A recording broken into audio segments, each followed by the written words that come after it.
So, good day sir, Burlat sir. So, ito pala yung unit mo. Kaya, symbol pa natin.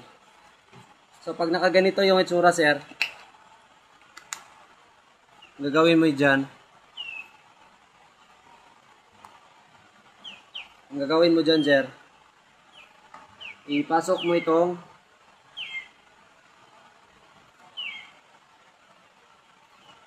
ano pala, turuan ka kita paano mag-refill. So, ganyan lang sir. Oh. Need ka ng 10 ml silencer, no? Ilagay mo sa butin, tank. Tapos,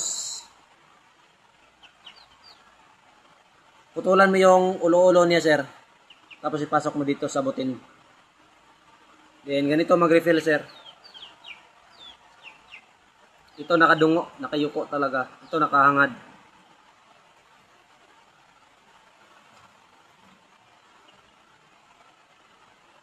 So, makikita mo naman, sir, no?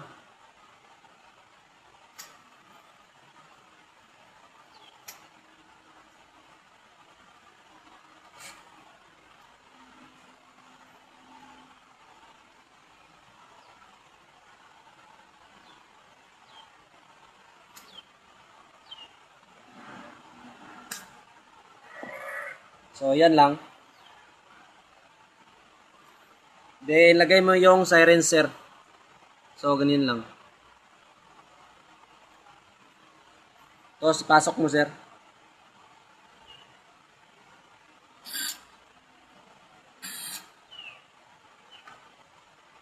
Pasok mo itong cover sa ating butin at saka cheek valve. So, ito yung itsura, sir. Yung alignment niya. Dapat ito yung nakaduko dito sa baba.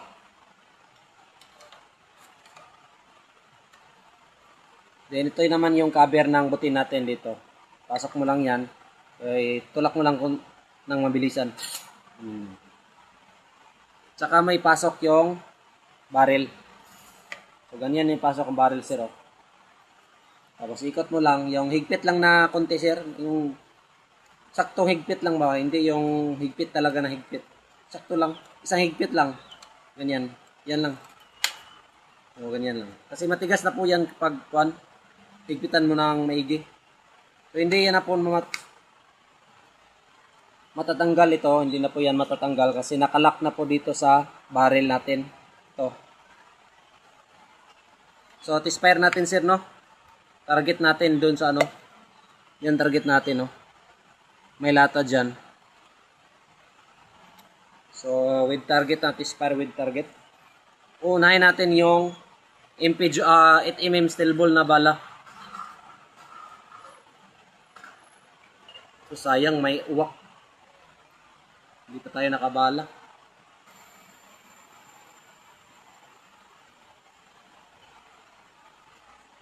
So, paggamit pala, sir, dapat naka-open bolt ka. Then, karga ng butin. Ganyan. 1, 2, 3, 4, 5. Tapos, bala ka. Then, lock mo. Then, lock mo dyan. So, first shot.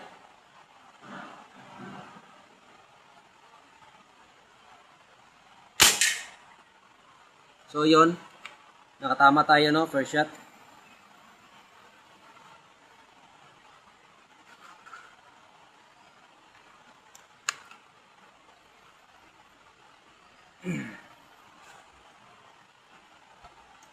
Second shot.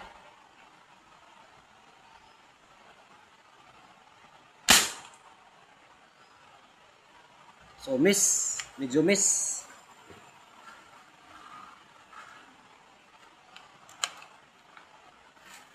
Third shot.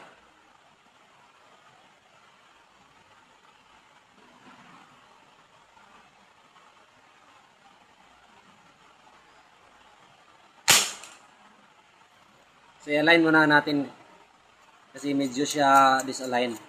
Kunti. Ganito yung balaw.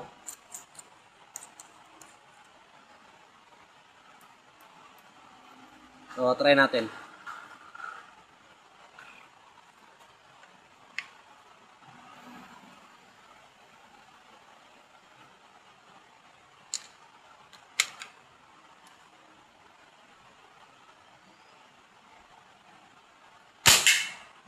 So, yon, straight na yung, ano.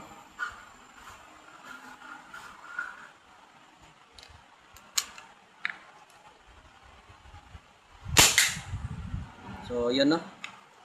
Straight na siya.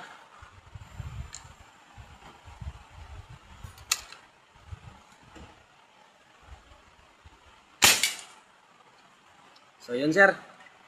So, papakita ko sa iyo, sir, kung paano mag-replace ng barrel mo sa 8mm to Impejulin. So, dalawa kasing barrel ni Sir Burlat, no.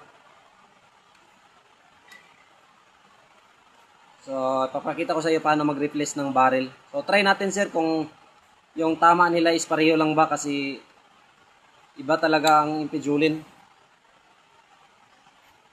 So, try natin. So, may ruska siya dito, sir. May ruska. Kunin mo lang yan.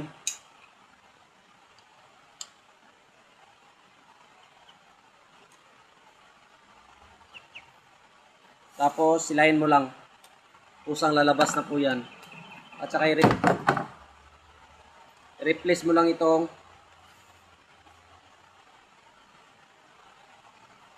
Impejulin na barrel.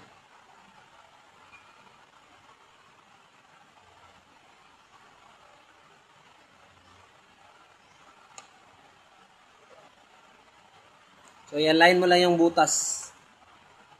Yan, nakaline na yung butas. Lagay mo yung screw.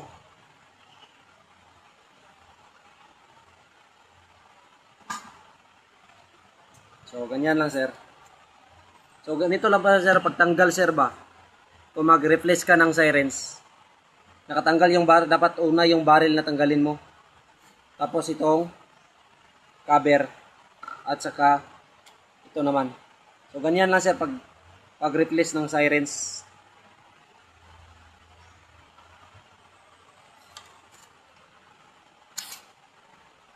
Then, ibalik mo yung barrel. Yung tamang higpit lang talaga, sir, no? Huwag mo nang higpitan ng higpit talaga.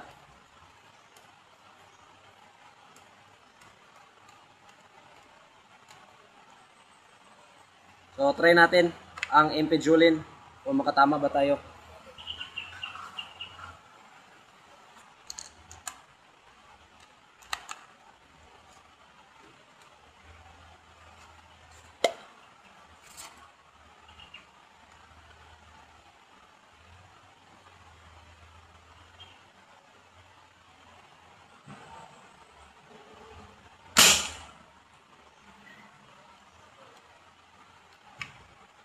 So, medyo iba talaga yung lakas ng Impejul, iba yung lipad ng bala sa Impejulin.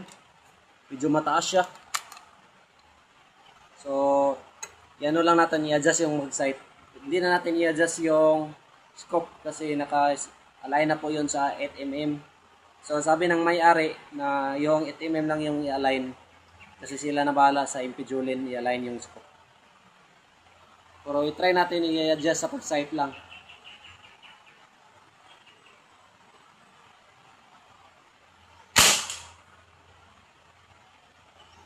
Yung bala niya, pataas, din pa ganyan. So, i-adjust natin pa ganyan yung scope natin. Try natin patamaan.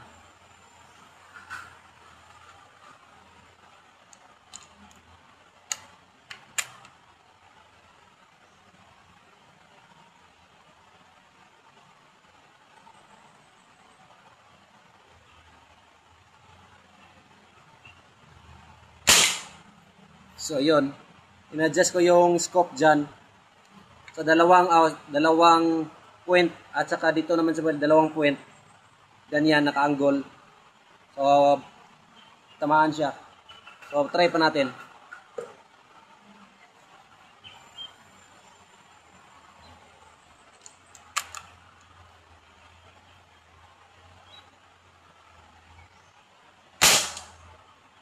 Wala na.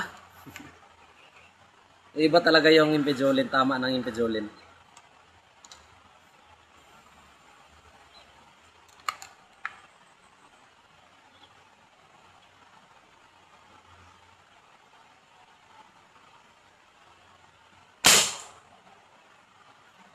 Ikaw na lang bahala Alayin sa impedulin sir, basta kayong 8mm, okay na yon. So, yun lang sir, no? So, sa pag-replace naman ng igniter sir, ganito lang sir. Lagyan mo ng tiplon, ganyan lang. Tapos putulan mo konti yung wire. Pagbalik naman, yung wire dapat nasa taas. Pasok mong wire sa butas. So, yan.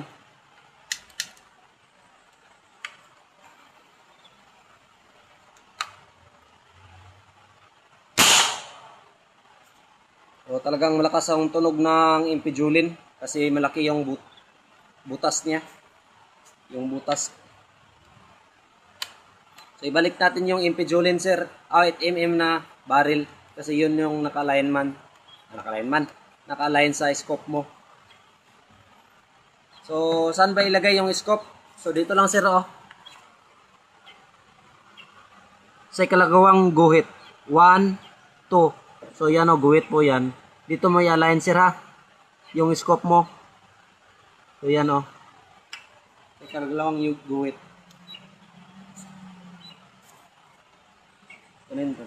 Replace natin yung 8mm.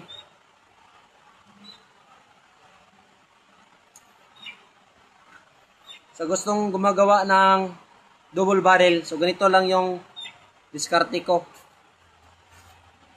Ito naka-intact na. Yung barrel talaga natin mo yung naka matanggal-tanggal.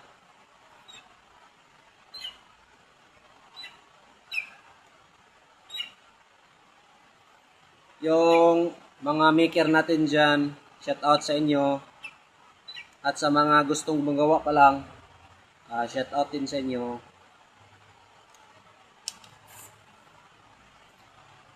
So, para magka-idea lang kayong konti yung mga baguhan pa lang sa toy gun. So, paano magawa ng double barrel. So, ganito na.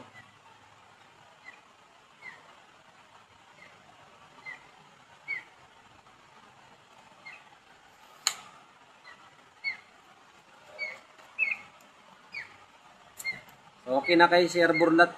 Okay na sa'yo, sir. I-shift na natin to bukas. So, okay na.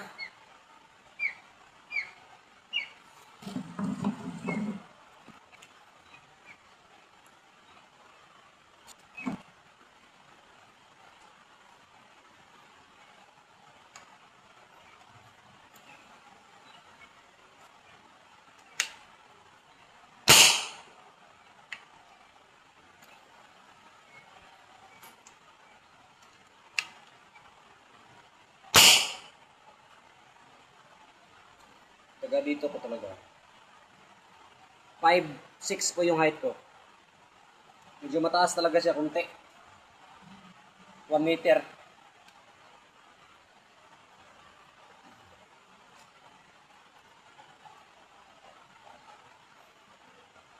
May kabitan ng bipod, laser, plus light.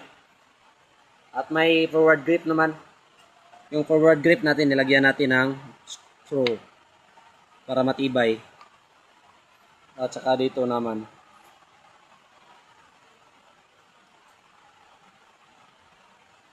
So, yan lang, Sir Burlat, sir. Salamat, sir, no?